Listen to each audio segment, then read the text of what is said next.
সাথে জোর জবরদস্তি? তোমাকে তো আমার স্বামী বলে পরিচয় দিতেও ঘৃণা করতেছি। তোমার কাছ থেকে এটা আমি আশা করিনি।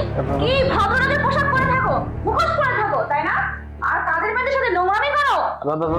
প্রিয়া বোঝো, ও মিথ্যা মিথ্যা কথা বলতেছে। আসলে ওই আমার পিছন পিছন ঘুরতো, তোমাকে আমি বলিনি কারণ তুমি রাগ করবে এই জন্য। স্যার, আরেকটা কথা বলবেন না। আজকে এই মুহূর্তে আপনাকে বাড়ির কাজ আমি ছাইড়া দিব। এরকম কাজ করার আমার কোনোই দরকার নেই। আপনারা বোঝেন স্বামী স্ত্রী মিলা কি করবেন।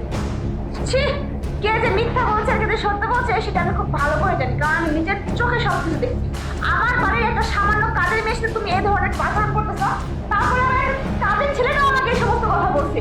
তাহলে সবাই সবকিছু জানে, অথচ আমি কিছু জানি না। তুমি যে এরকম, তোমার সাথে আমি এক মুহূর্ত ঘর সংসার করবো না।